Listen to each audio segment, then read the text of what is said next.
ties and manage the gas that we have in our tanks. Right. Now, how much do you know about that, and how much do you think as an individual you can do this by yourself? That is now subject to debate. For that, you need a team or group of people or a leadership which tells you, Janab Abzara Iswaqt Aram Kalli. Lessen the burden from that person. I think you need 1 or 2 weeks break. Just take it easy and don't do anything. Now that's called team management. Right? Meaning that even though the person wants to, you say, no, we don't want you to be burned out so much yet. So that's a system of rotation that needs to be developed and understood. That, we need somebody else to tell us that maybe we should step down on this issue for a few days and then come back to another issue when we're ready to take another task on. So there you might need a group of people who can say to each other that it's okay for you not to do this, we will take care of it. Right? Helping out each other, ta'awanu. It's mutual cooperation, ta'awanu. Mutual cooperation.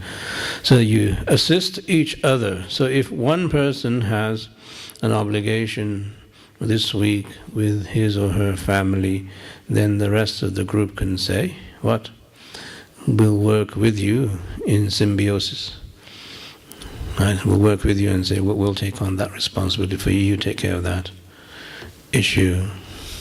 So that's how you maintain that person's stamina. Right? I'm not too familiar with your medical, biological terms, but I know a basic understanding of what is or what is the role of a parasite, and what is the process of symbiosis. So a parasite will feed off the work of others, and the food of others, and even others. But in symbiosis, you work together, in sync.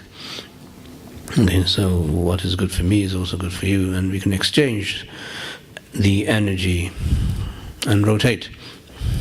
Right?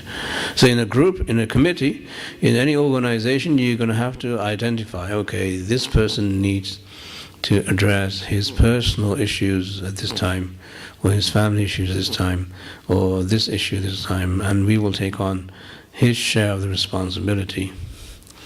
And then, God forbid, something happens to us, he will take on our share of responsibility.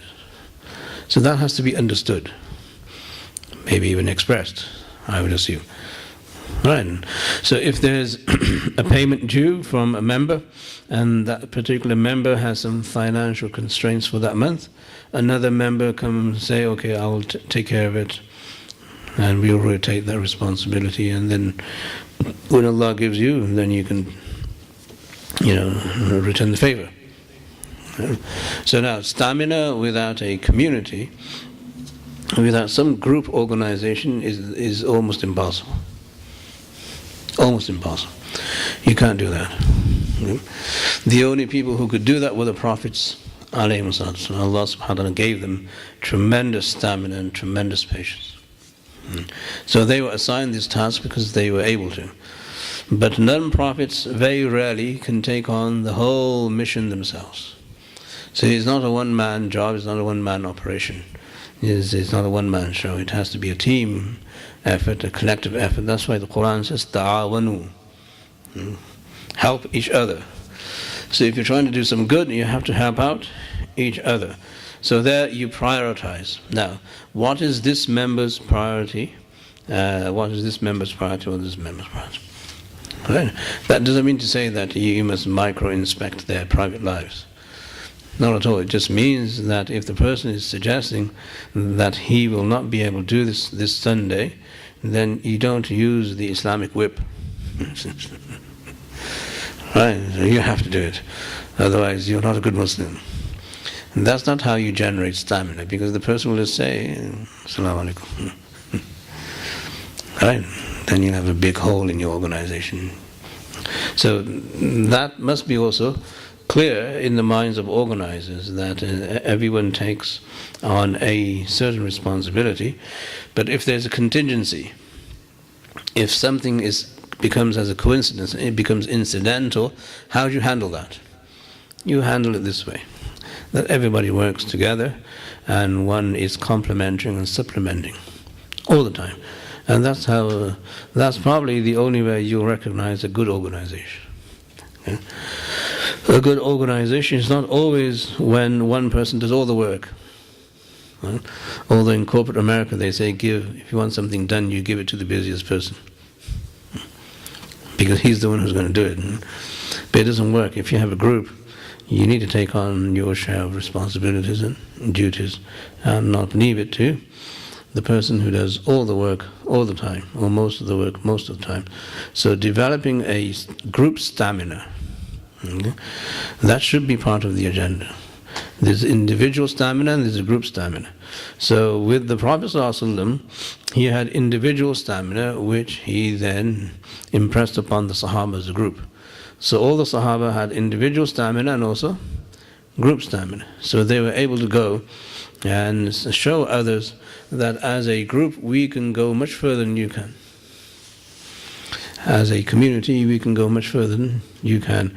And also as individuals we can go much further than you can. So they were not shy to express their stamina in front of other people. Okay. Hazrat Khalid bin Walid radiyallahu ta'ala anhu used to say that I have spent so much time in jihad that I hardly had time to read the Quran. Right? I hardly know what kind of stamina did he have. But then there were other Sahaba who said, like Uthman radiallahu anhu, would read the Quran once every night. And that's a different type of stamina. You understand? But it's the whole ummah, the concept of the whole ummah. So some people will be good at this and some people will be good at others. So it is important for the leadership to identify the strong points and the skills of each members so that they can feed off each other's energy and stamina and also responsibilities. That's the way the Prophet ﷺ envisioned the ummah, and that is why we say he was successful, because that's what they did.